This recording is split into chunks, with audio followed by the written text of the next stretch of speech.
முன்னாலும் மேடையிலும் அமர்ந்திருக்கக்கூடிய அத்தனை பெரியவர்களுக்கும் என்னுடைய சிறந்த வணக்கங்கள்.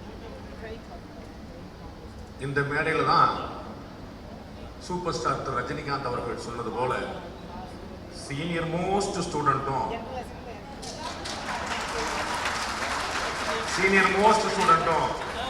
அவங்களுக்கு ஒபீடியண்டா இருக்கக்கூடிய ஜூனியர் மோஸ்ட் ஸ்டூடெண்ட்டும் ஒரே இடத்துல இருக்கக்கூடியதை நம்ம பார்க்கலாம்.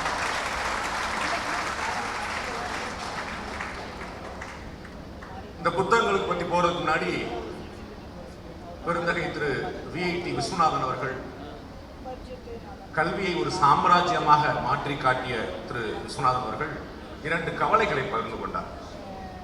ஒன்று, இந்தியாவில் இந்த பணக்காரர்களுக்கும் ஏழைகளுக்குமான வித்தியாசம் அதிகரித்துக் கொண்டே இருக்கிறது. அந்த வித்தியாசத்தை குறைப்பதற்காகத்தான் பாரத பிரதமர் நரேந்திர மோடி அவர்கள் 5 ஆண்டுகளுக்கு மேலாக 80 கோடி மக்களுக்கு இந்தியாவில் ஒவ்வொரு மாதந்தோறும் உணவு தானியங்களை வழங்கிக் கொண்டிருக்கிறார். 80 கோடி மக்களுக்கு பல நாடுகளை சேர்த்தால் வரக்கூடிய டோட்டல் நம்பரோட அதிகமான பாப்புலேஷனுக்கு 1 பைசா செலவு இல்லாம, மாநில அரசுகளுடைய பங்கு இல்லாம, எனக்கு கொடுத்தியா உனக்கு கொடுத்தியாங்கிற கேள்வி இல்லாம 80 கோடி மக்களுக்கு கோவிட் காலத்தை ஆரம்பிச்சிருக்க உணவு தானியத்தை இன்னமும் கொடுத்து கொண்டிருக்கிறார் பாரத பிரதமர் நரேந்திர மோடி அவர்கள். கடந்த 12 ஆண்டுகள்ல 25 கோடி மக்கள் வறுமை கோட்டிலிருந்து வெளியேற்றப்பட்டிருக்கிறார்கள். இது பாஜக சொல்லக்கூடிய தரவல்ல, பாஜகவுடைய மாநில தலைவர் திரு அண்ணாமலை சொல்லக்கூடிய தரவல்ல, IMF வேர்ல்டு பேங்க் சொல்லக்கூடிய தரவு. 25 கோடி பேர் இந்தியாவில் வறுமை கோட்டிலிருந்து கடந்த 12 ஆண்டுகளில் வெளியேற்றப்பட்டிருக்கிறார்கள். எந்த கவலை திரு VIT விஸ்வநாதன் அவர்களுக்கு இருக்கிறதோ அந்த கவலையை ஏற்கனவே கொண்டவராக பாரத பிரதமர் நரேந்திர மோடி அவர்கள் இருக்கிறார். அவர் இந்த களத்தில் தான் இருக்கிறார். அவரால் மட்டும்தான் சந்திரயான்ல தென் துருவத்துல நம்முடைய இஸ்ரோ ராக்கெட்டை ஏவ முடியும். அவரால் மட்டும்தான் 80 கோடி மக்களை பற்றியும் சிந்திக்க முடியும். இந்த 2க்குமான பேலன்சிங் ஆக்ட் அங்க இருக்குங்கிறத நம்ம பார்க்கணும். அரசமைப்பை திருமதி இந்திரா காந்தி அவர்கள் எப்படி திருத்தினார் இல்ல, எப்படி சிதைத்தார் அப்படின்னு இந்த புஸ்தகத்தோட தலைப்பு. 2 புஸ்தகம், ஒன்னு அண்ணல் டாக்டர் அம்பேத்கர் அவர்கள் பற்றியது, இன்னொன்னு இந்த கான்ஸ்டிடியூஷன் பற்றியது. இந்த கான்ஸ்டிடியூஷன்ல எப்படி திருத்தம் மேற்கொண்டார்னு சொல்லல. 38, 39, 40, 42 அமெண்ட்மெண்ட்ஸ் வந்துகிட்டே இருக்குது. அந்த அமெண்ட்மெண்ட்களை அமெண்ட்மெண்டா குறிப்பிடல டாக்டர் ஹண்டே அவர்கள். அது எப்படி சிதைக்கப்பட்டது அப்படிங்கறத செதில் செதிலா எப்படி சிதைச்சாங்கிறது ரொம்ப டீட்டெயிலா சொல்லியிருக்கிறாங்க. ரொம்ப கவனிக்க வேண்டிய விஷயம். இந்த கான்ஸ்டிடியூஷன் அசெம்பிளி பத்தி பின்னாடி கல்லூரி மாணவர்கள் கூட சில பேர் இருக்கிறீங்க, நீங்க கவனிக்க வேண்டிய விஷயம். 97 வயதுல ஒரு நபர் எப்படி உழைக்க முடியும் அப்படிங்கறதுக்கான ஒரு அதிர்ச்சியான, ஒரு ஆச்சரியமான ஒரு முன்னுதாரணமா திரு ஹண்டே அவர்கள் இருக்கிறார். இந்த கான்ஸ்டிடியூஷன் அசெம்பிளி பற்றியும் அண்ணல் அம்பேத்கர் பற்றியும் அவர் எழுதுவதற்காக அவர் படித்த ஒரே ஒரு ஏரியா என்னன்னா 10,000 பக்கங்கள் கொண்ட 12 வால்யூம் கொண்ட கான்ஸ்டிடியூஷன் அசெம்பிளி டிபேட். 10,000 பக்கம். எத்தனை சைவர் நமக்கு தெரியுமா? 10,000 பக்கம். அத வரைக்கும் படிச்சிருக்கிறார். அப்ப எவ்வளவு மெனக்கிறார்கள். புத்தகத்துல ஒன்னொன்னும் அவர் ஜஸ்டிஸ் PN பிரகாஷ் அவர் ரொம்ப அழகா சொன்னாங்க. ஒரு வழக்கறிஞர், ஒரு சீனியர் அட்வொகேட், ஒரு ஜட்ஜ் செய்ய முடியாத விஷயத்தை சைட்டேஷன் சொல்லுவாங்க. லீகல் புக்ல ரெஃபரன்ஸ் கொடுத்துட்டே இருக்கணும். எங்க இருந்து எடுத்த ஒரு சைட்டேஷன் கொடுக்கணும். புத்தகத்துல பக்கம் பக்கமா எங்க இது மேற்கோள் காட்டப்பட்டிருக்கு அப்படின்றாரு. எவ்வளவு பெரிய வேலை, ரிசர்ச் மெட்டீரியல். இது இந்த 2 புத்தகங்கள் மட்டுமே அவருக்கு தனியாக PhD டாக்டர் பக்கம் கொடுக்கக்கூடிய அளவுக்கான புத்தகங்கள். அவர் ஏற்கனவே MBBS டாக்டர் இருக்கிறாரு. PhD டாக்டர் பட்டம் கொடுக்கணும். அந்த அளவுக்கான ரிசர்ச் மெட்டீரியல். ஒன்னொன்னையும் யாராலையும் மறுக்க முடியாத ஆதாரங்கள். ஒரு பேரை போச்சுக்கு நம்ம இருக்கிற இடத்துக்கு விசுவாசமா இருக்கணும், நம்ம ஒன்று செஞ்சுட்டு போவோம் அப்படிங்கிற முயற்சியில் இது பெரிய ஒரு ஆராய்ச்சியோட விளைவை நம்ம பார்க்கணும். எனக்கும் இந்த எமர்ஜென்சிக்கும் ஒரே ஒரு சம்பந்தம் இருக்கு. அந்த எமர்ஜென்சியில் தான் நான் பிறந்தேன். எங்க ஊர்ல திட்டம்போது சொல்லுவாங்க, அவசரத்துக்கு பிறந்தவனே அப்படிம்பாங்க. அப்படி அவசர நிலையில பிறந்தவன். இந்த திட்டம்போது சொன்னேன் பாத்தீங்களா, திரு ஹண்டே அவர்கள் புத்தகத்துல எங்கெங்கெல்லாம் இந்திரா காந்தி அவருடைய பெயரை குறிப்பிடுகிறார்களோ அங்கங்க எல்லாம் ஸ்ரீமதி இந்திரா காந்தின்னு சேர்த்தே தான் குறிப்பிடுகிறார். அவ்வளவு பெரிய மரியாதையும் சேர்த்தே வைக்கிறார். நீ எதிர் திசையில இருக்கிறங்கிறக்கா உன்னை இழித்து பேச மாட்டேன், நீ எதிரி அல்ல, நீயும் நானும் வேறு வேறு துருவம். ஆனால் உனக்கு டைட்டில் இருந்து உள்ள வரைக்கும் ஸ்ரீமதி இந்திரா காந்தி அப்படிங்கிற வார்த்தையை விடவே இல்லை. எவ்வளவு பெரிய நாகரிகம் அந்த சீனியர் ஸ்டூடெண்ட்கள் இருந்திருக்குங்கிற பாருங்க. எமர்ஜென்சியை குறிப்பிடும் போதெல்லாம் எப்படி வந்து அந்த புத்தகத்தை நேற்று ராத்திரி இந்த புத்தகத்தை படிச்சு முடிக்கும் ராத்திரி 1:10 நான் விவிதமா சொன்னாங்க, இப்படி நல்ல காலத்துல படிச்சிருந்தா நீங்க பெரிய ஆளா இருப்பீங்க, இப்படி ராத்திரி 1 மணி வரைக்கும் இந்த புத்தகத்தை படிச்சுட்டு இருக்கீங்க அப்படின்னு கேட்டாங்க. அந்த மாதிரி காலத்துல படிச்சிருக்கலாம் அப்படின்னு.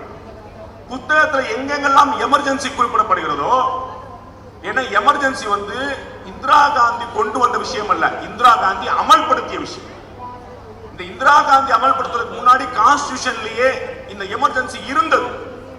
அதனால புத்தகத்துல ஒவ்வொரு இடத்துலயும் டாக்டர் ஹண்டே அவர்கள் ஃபேக் எமர்ஜென்சிங்கிற சொல்றாரு. வெறும் எமர்ஜென்சிங்கிற வார்த்தையை பயன்படுத்தல, போலியாக ஒரு அவசர நிலையை கொண்டு வந்தார். அவசர நிலையே இல்ல, போர் இல்ல, போர்க்காலம் இல்ல, ஒரு அசாதாரண சூழ்நிலை இல்ல. அவர்களுடைய வெற்றி கேள்விக்குள்ளாக்கிய போது, வெற்றி செல்லாது என்று அறிவிக்கப்பட்ட போது அதற்காக உணர்வுறாங்க. ஒவ்வொரு முறையும் எப்படி ஸ்ரீமதி இந்திரா காந்திங்கிற மரியாதையை குறிப்பிடுறாரோ அதே போல ஃபேக் எமர்ஜென்சிங்கிற வார்த்தையும் சேர்த்து குறிப்பிடுறாங்க பார்க்கணும். அதுல என்ன முக்கியமான அமெண்ட்மென்ட்கள் கொண்டு வரப்பட்டது, டிசாஸ்டர் என்ன சிதைப்பு நடந்தது அப்படின்னா, உங்களுக்கு எதிரான எந்த விஷயங்களின் நீங்கள் நீதிமன்றத்தில் கூட தீர்வு தேட முடியாது. முக்கியமான பிரச்சனை, ஒரு மனுஷன் கோர்ட்டுக்கு போறதுக்கான ஏற்பாடை சுப்ரீம் கோர்ட்டுக்கு டைரக்டா ஒரு தனி மனிதன், இங்க இருக்கக்கூடிய ஒவ்வொரு தனி மனிதனும் டைரக்டா we can reach the supreme court. அப்படிப்பட்ட ஒரு ஆச்சரியத்தை கான்ஸ்டிடியூஷன் ஏற்படுத்தி கொடுத்திருக்கு. ஆனால் நீ உள்ளூர் கோர்ட்டு கூட போக முடியாது அப்படிங்கிற ஒரு அமெண்ட்மெண்ட்டை கொண்டு வந்தாங்க இந்த எமர்ஜென்சி பீரியட்ல. பிளஸ் பிரைம் மினிஸ்டருடைய வெற்றி எதிர்த்து ஒரு உப்புக்கு சப்பானியா ஜனாதிபதி அண்ட் துணை ஜனாதிபதி அண்ட் ஸ்பீக்கரை சேர்த்துட்டாங்க. பிரைம் மினிஸ்டருடைய வெற்றி எதிர்த்து நீதிமன்றங்கள்ல வழக்கு போட முடியாது அப்படின்னு கொண்டாங்க. ஏன்? அவர்கள் எமர்ஜென்சி கொண்டு வர வேண்டிய தேவையே அந்த நீதிமன்றம் அவங்களை கேள்விக்குள்ளாக்குனால. அப்ப அதனால என்ன செய்யறாரு இந்திரா காந்தி, என்ன செய்யறாங்க, இந்த பிரைம் மினிஸ்டரை அவருடைய வெற்றியை கேள்விக்குள்ளாக்க முடியாதுங்கிறத ரெட்ராஸ்பெக்டிவா கொண்டு வர்றாங்க, முன் தேதியிட்டு கொண்டு வர்றாங்க. அதாவது என்னுடைய வெற்றி செல்லாதுன்னு உச்ச நீதிமன்றம், அலகாபாத் நீதிமன்றம் சொல்லி உச்ச நீதிமன்றம் ஏற்றுக்கொண்டது இல்லையா, அதை வந்து செல்லாதுனாக்க ரெட்ராஸ்பெக்டிவா கொண்டு வராங்க. அதுவும் இந்த புத்தகத்தில் சொல்லப்பட்டிருக்கு. 38வது அமெண்ட்மென்ட் ரொம்ப ஆச்சரியமான விஷயம் சொல்லுது, the satisfaction of the president shall be final and conclusive and shall not be questioned in any court on any ground. ஜனாதிபதி ஒரு விஷயத்தை சொல்லிட்டா செஞ்சிட்டா அது இந்தியாவில் எந்த நீதிமன்றத்திலும் எந்த அடிப்படையில் வழக்கு தொடுக்க முடியாது. இன்னைக்கு பாரத பிரதமர் நரேந்திர மோடி இப்படி ஒரு அமெண்ட்மெண்ட் கொண்டு வந்தா என்ன சொல்லியிருப்பாங்க? இந்த சின்ன புத்தகத்தை கையில் ஒருத்தர் தூக்கிட்டே இருக்கிறாரு, அவர் என்னெல்லாம் சொல்லியிருப்பார். இப்படி ஒரு முயற்சி, கோர்ட்டுக்கே போக முடியாது அப்படிங்கிற ஒரு சீர்திருத்தத்தை கொண்டு வந்திருக்காங்க. பாத்துங்க எப்படிப்பட்ட விஷயம் பாருங்க. அப்புறம் 39 PM ஸ்பீக்கர் வெற்றி யாரும் கேள்வி கேட்க முடியாது. 40 இன்னைக்கு ஊடக சுதந்திரங்கள் பற்றி அவ்வளவு பேச்சு, கருத்து சுதந்திரம் பத்தி பேச்சு வருது. இதை நம்முடைய ஃபண்டமெண்டல் ரைட்ல அடிப்படை சுதந்திரத்தில் வச்சிருக்காங்க. லிபர்ட்டியும் லைஃபும் வாழ்வது எப்படி உங்களுடைய அடிப்படை உரிமையோ அது போல உங்களுடைய கருத்தை தெரிவிப்பது உங்களுடைய அடிப்படை உரிமை. அந்த ஊடகங்களுக்கெல்லாம் ஒரு வாய்ப்பு போட்டு போடக்கூடிய அளவுல அவங்க வந்து அப்ப 40வது அமெண்ட்மென்ட் கொண்டு வராங்க. Prevention of publication of objectionable matter act 1976. நீங்க எந்த முழுக்க சென்சார்ஷிப், மீடியா சென்சார்ஷிப், ஒரு விளம்பரம் போட முடியாது. இவங்க வந்து இன்னொரு எமர்ஜென்சி வந்துருச்சு, எமர்ஜென்சி வரப்போன்னு சொல்லிட்டு இருக்காங்க. எப்பேற்பட்ட எமர்ஜென்சி கொஞ்சம் கற்பனை பண்ணி பார்க்க முடியாது. என்ன பெரிய பிரச்சனை அப்படின்னா, இந்தியாவில் 40 வயசு கீழே இருக்கக்கூடிய நிறைய பேருக்கு வந்து ராஜீவ் காந்தி அவர்களுடைய மரணம் ஏற்பட்ட தாக்கத்தை விட திரு பிரபாகரனுடைய மரணம் ஏற்படுத்துற தாக்கம் அதிகம். ஏன்னா அவங்களுடைய வயசு, அவங்களுக்கு பழைய வரலாறுகள் தெரிவதில்லை. டாக்டர் ஹண்டே அவர்கள் சொன்னது போல அந்த வரலாறுகள் சொல்வதற்கு ஆளில் திரு VIT விஸ்வநாதன் அவர்கள் ஹண்டே அவர்களுக்கு நண்பராக இருக்க மட்டும் திரு செழியன் அவர்களுக்கும் நண்பராக இருந்தவர் ரொம்ப காலமா. அவருடைய இந்த எமர்ஜென்சி காலத்தெல்லாம் வந்து அவங்க 2 பேரும் எவ்வளவு பெரிய ஆச்சரியமான விஷயங்களை பண்ணாங்கிற வரலாறு அவர்களுக்கு எல்லாம் வந்து ஒரு அடைக்கலமாக இருந்தார். இடையிலே வந்து திரு விஸ்வநாதன் அவர்கள் சொல்லும்போது சொன்னாங்க, நான் எந்த கட்சியும் சாராதவன், ஹண்டே கட்சியை சேர்ந்தவன், ஹண்டே BJP சேர்ந்தவன். அப்ப இதன் மூலமா என்ன நீங்க புரிய வேண்டிய புரிஞ்சுக்கங்க. 42வது அமெண்ட்மென்ட் திரு KS ராதாகிருஷ்ணன் அவர்கள் குறிப்பிட்டது போல சோசியல் அண்ட் செக்யூலர் அப்படிங்கிற 2 வார்த்தையை திணிக்கிறாங்க. 2 வார்த்தை சேர்க்கல, 2 வார்த்தை திணிக்கிறாங்க. You will be surprised. இந்த வார்த்தையை சோசியல்ங்கிற வார்த்தையை சேர்க்க வேண்டாம்னு நேரு முடிவெடுத்தார், அம்பேத்கர் முடிவெடுத்தார். செக்யூலர்ங்கிற வார்த்தையை ஏன் சேர்க்க வேண்டாம் டிபேட் நடந்திருக்கு. சோ டிபேட் நடந்து சேர்க்க கூடாதுன்னு தீர்மானிக்கப்பட்ட விஷயத்தை அதை நேரு அவர்கள் ஏற்றுக்க. நேரு அவர்கள் சொல்றார், நான் ஒரு சோசியலிஸ்ட், என்னால சேர்க்க முடியும், ஆனால் நான் என்னுடைய எண்ணத்தை வருங்கால தலைமுறை மீது திணிக்க விரும்பலை என்றார். செகுலரிசம் பத்தி பேசும்போது அம்பேத்கர் சொல்றார், வருங்கால தலைமுறை முடிவு பண்ணிக்கிட்டோம், அடுத்தடுத்த சந்ததிகள் முடிவு நாம அதை திணிக்க கூடாது என்றார். அப்படி அவர்கள் 46, 47 தீர்மானித்த ஒரு விஷயத்தை 75ல திணித்தவர் திருமதி இந்திரா காந்தி. இவர்கள் பேசுகிறார்கள், ஒரு அரசமைப்புக்கு வந்து சவால் வந்துருச்சு, அரசியல் சட்டத்துக்கு கேள்வி வந்துருச்சு அப்படின்றாங்க. இவர்கள் என்னெல்லாம் செஞ்சிருக்காங்க ஒரு பெரிய ஆச்சரியம். இதை விட பெரிய ஒரு ஆச்சரியம் என்னன்னா, திரு ஹண்டே அவர்கள் குறிப்பிட்டார், இந்த 42 வரைக்கும் 38, 39, 40, 40, 42 வரைக்கும் அந்த திருத்தங்களை எல்லாம் கொண்டு வந்துட்டு இந்த சிதைவு எல்லாம் கொண்டு வந்துட்டாங்க. அதற்கு பிறகு ஆட்சி மாறுகிறது, மொரார்ஜி தேசாய் அவர்கள் தலைமையில் ஆட்சி வருகிறது.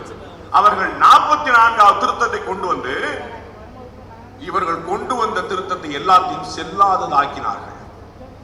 அதுல முக்கியமான விஷயம் என்ன தெரியுமா, இவங்க கொண்டு வந்த திருத்தத்துல பிரதமருக்கும் அரசுக்கும் ஜனாதிபதிக்கும் ஏகப்பட்ட பவர் வந்து சேருது.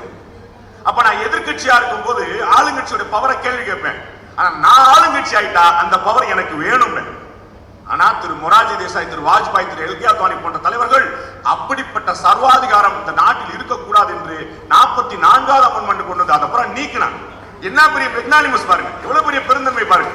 சரி, அவங்க கொண்டு வந்துட்டாங்க, அப்படியே வச்சிருப்போம் இல்ல, அவங்க கொண்டு வந்து தப்பது ஏற்க முடியாது. நான் தான் பிரதமர், நான் சொல்றதுதான் ஜனாதிபதி, ஆனாலும் கூட அந்த சர்வாதிகாரம் எனக்கு தேவையில்லை என்று முடிவெடுத்தவர். 386 சாப்டர் 8 சாப்டரோட இந்த முதல் புத்தகம் முடிகிறது.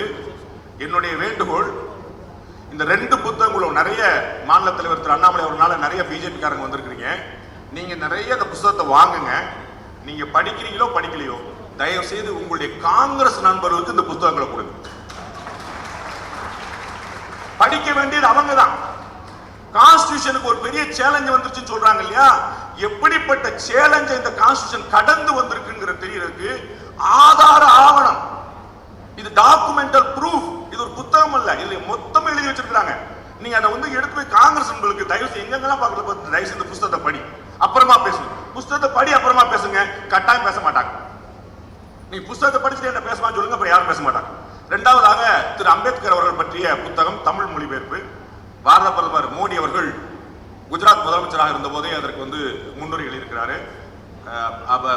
ஏபிஜே அப்துல் கலாம் அவர்கள் குடியரசுத் தலைவராக இருந்தவர், அவர் பாராட்டு சொல்லியிருக்கிறாரு. நமக்கெல்லாம் தெரியும், டாக்டர் சுப்பிரமணிய சாமி அவர்கள் சொன்னது போல நேரு அவர்களை பண்டிட் என்று அழைப்பது. திரு சுப்பிரமணிய சாமி சொல்கிறார், நாம் ஒருவர் யார் படித்தவரை பண்டிட் சொல்லக்கூடிய பழக்கம், நல்லா படிச்சவங்க மெத்த படிச்சு, அப்படி ஒருவரை பண்டிட் என்று அழைக்க வேண்டும் என்றால் பாபா சாஹிப் அம்பேத்கர் அவர்களை மட்டும்தான் பண்டிட் என்று அழைக்க வேண்டும் என்று டாக்டர் சுப்பிரமணிய சாமி சொல்றார்.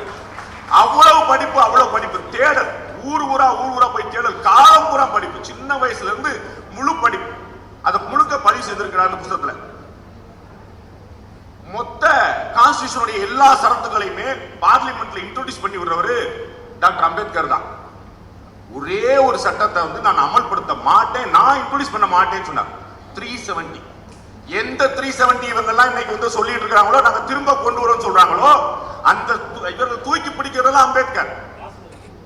எப்படி முதல்ல இருக்கக்கூடிய அந்த கான்ஸ்டிடியூஷன் இந்திரா காந்தி அவர்கள் எப்படி சிறைத்தாள் புத்தகத்தை காங்கிரஸ்காரங்க எல்லாம் கொடுக்கணும்னு சொன்னேனோ, அதுபோல அண்ணல் அம்பேத்கர் பற்றிய புத்தகத்தை தயவுசெய்து நீங்கள் வாங்கி விடுதலை சிறுத்தைகள் தோழர் அத்தனை பேருக்குமே நீங்க கொடுக்கணும்.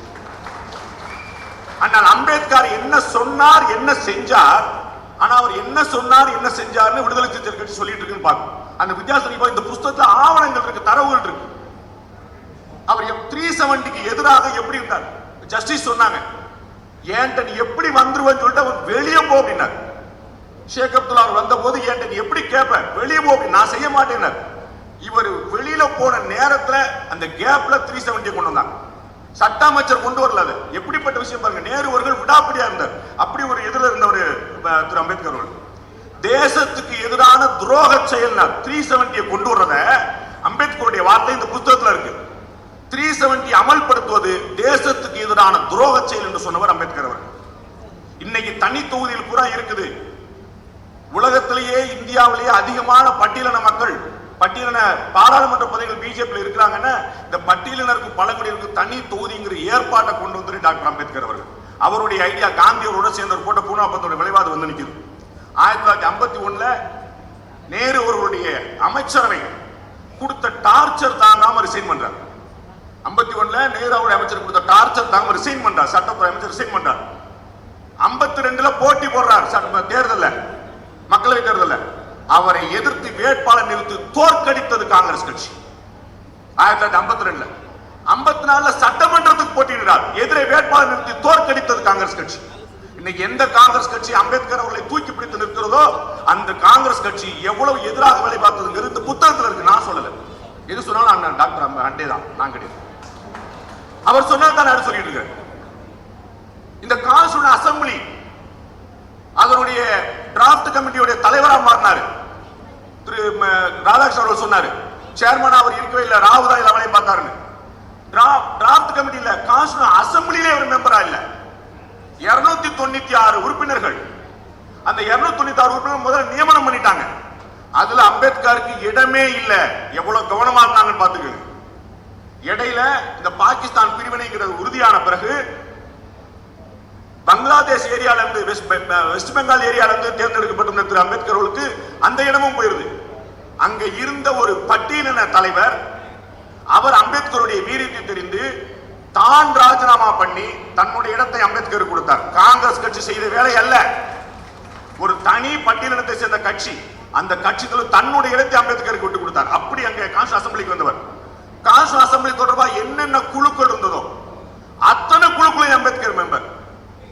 BN ராவ் அவர்களுடைய பணியை நம்ம மறக்க முடியாது, எந்த சந்தேகமும் இல்லை. ஒவ்வொருத்தருக்கும் பெரிய வேலை இருக்கு, மறக்க முடியல. ஆனால் அம்பேத்கர் அவருடைய செயல் அசாத்தியமானது, சாதாரணமானது, அசாத்தியமானது. எல்லா குழுலையும் இருந்திருக்கிறார். மறுநாள் பேச வேண்டியவர் தன்னுடைய கன்னி பேச்ச முதல் நாளே பேச சொல்லிட்டாங்க.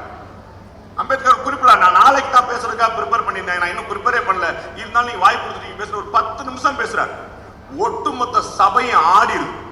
10 நிமிஷம் அந்த அவருடைய தெளிவு, அவருடைய பார்வை எல்லாருக்கும் கிடைக்குது, அவருடைய தீர்க்கம் எல்லாருக்கும் கிடைக்குது. அடுத்தடுத்து எலிவேஷன் தான். ஒரு மெம்பரா கூட ஆக்க முடியாத அளவுக்கு வச்சிருந்த இடத்துல அவர் அந்த கான்ஸ்டிடியூஷன் அசம்பிளியுடைய வரைவு கமிட்டியுடைய தலைவராக மாறி நிற்காங்க பார்த்தோம்.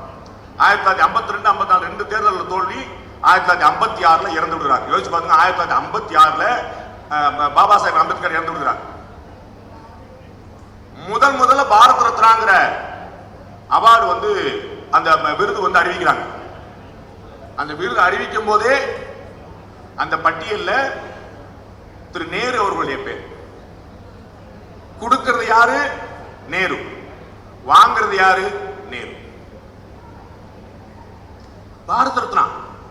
அதே மாதிரி இந்திரா காந்தி அவர்கள் யாருக்கும் பாபா சாஹேப் அம்பேத்கருக்கு பாரத ரத்னா விருது கொடுக்க வேண்டும் என்று தோன்றவே இல்லை. 1990ல பிஜேபி உடைய சப்போர்ட்ல இருந்த விபி சிங் கவர்மெண்ட்ல தான் பாபா சாஹேப் அம்பேத்கருக்கு பாரத ரத்னா விருது கொடுக்கப்படுது. அத்தனையுமே பதிவு செய்யப்பட்டிருக்கு. அப்ப யார் அம்பேத்கரை தூக்கி பிடிக்கிறார், யார் அம்பேத்கருடைய பேரை வாங்கிட்டு இருக்கிறார், யார் அம்பேத்கருடைய கொள்கையை வாங்கிட்டு இருக்கிறாங்கிற பார்க்க. பேரை பயன்படுத்தக்கூடிய 100 பேரா இருப்பாங்க, கொள்கையை பயன்படுத்தக்கூடிய யாருங்கிற பார்க்க. நேரு அவர்கள் இந்த கான்ஸ்டிடியூஷன் அசம்பிளிக்கு நம்ம வேற ஒரு வெள்ளக்காரனை கூட்டு வந்துருவோம்னு சொல்றாங்க. ஒருத்தர் 4 நாட்டுக்கு கான்ஸ்டிடியூஷன் இருக்கிறாரு, அவரே நம்ம கான்ஸ்டிடியூஷன் சொல்லி புத்தகத்தை எழுதுற மாதிரி. ஏன் மற்ற நிதியமைச்சர்களுக்கும் நம்முடைய நிதியமைச்சர்களுக்கும் அடிப்படையான வித்தியாசம் இருக்குன்னு பார்க்கணும். இந்த அம்மா இந்தியாவிலே படிச்சவங்க, அதான் முக்கியமான விஷயம். அப்ப யார் ஒருத்தர் இந்தியாவிலே படிச்சு வளர்றாங்களோ அவங்களுக்கு வேற ஒரு பார்வை இருக்கு, யார் வெளிநாட்டில் படிச்சு வர்றாங்க அவங்களுக்கு வேற ஒரு பார்வை இருக்கு. கான்ஸ்டிடியூஷன் அசம்பிளிக்கு தலைவராக கொண்டு வர்றதுக்கு, அதை ரைட் பண்றதுக்கு, எழுதுறதுக்கு நம்ம ஒரு வெள்ளக்காரரை கொண்டு வரணும் நேரு முடிவு பண்றாரு. மகாத்மா காந்தி அவர்கள் நம்மிடம் ஒரு அம்பேத்கர் இருக்கும் போது இன்னொருவர் தேவையில்லை என்று நிறுத்துகிறார். அப்ப நேரு ஒரு வழிகாட்டியா காந்தி விழுந்துருக்காங்க. இத்தனைக்கும் காந்திக்கும் அம்பேத்கருக்கும் நிறைய கருத்து மோதல்கள் உண்டு. ஆனாலும் மேன்மக்கள் என்பதை காந்தி இன்னொரு முறை காட்டினார். இன்னைக்கு அதிகமாக சென்ட்ரல் கவர்மெண்ட் மோஸ்ட் பவர்ஃபுல் கவர்மெண்டா மாறிக்கிட்டு இருக்கு. அதிகார குவியல் நடக்கிறது. எல்லா அதிகாரமும் சென்ட்ரல் கவர்மெண்ட்டுக்கு, மாநில சுயாட்சி பறிக்கப்படுகிற எல்லாருமே கோஷம் போடுறாங்க. இந்த கான்ஸ்டிடியூஷனை சப்மிட் பண்ணிட்டு அதை ஏற்பதற்கு முதல் நாள் நவம்பர் 25 அம்பேத்கர் அவர்கள் பேசுகிறார். மத்திய அரசில் சக்தி வழங்காவிட்டாலும், மத்திய அரசுக்கு சக்தி வழங்காவிட்டாலும் அதை சக்தி வாய்ந்ததாக மாற்றுவதில் இருந்து தடுக்க முடியாது. we cannot prevent என்றார். மத்திய அரசு சக்தி வாய்ந்ததாக மாறுவதை தடுக்க முடியாது. இன்றைய உலக நிலையில் அதிகாரங்கள் மத்தியில் குவிவதை தவிர்க்க முடியாது. அமெரிக்க கூட்டமைப்பிற்கு பெடரலிசம் சொல்றாங்களே, அமெரிக்க கூட்டமைப்பிற்கு அரசமைப்பு அளித்த மிக குறைந்த அதிகாரம் காலப்போக்கில் வளர்ந்து மாகாண அரசுகளே மறைந்து விட்டன. இதே நிலை இந்தியாவிலும் ஏற்படும். நாம் என்ன செய்தாலும் மத்திய அரசின் பலத்தை தடுக்க முடியாது. இது அவ்வளவு தொலைநோக்கோடு பார்வையோடு சொன்னவர் பீம்ராவ் அம்பேத்கர் அவர்கள்.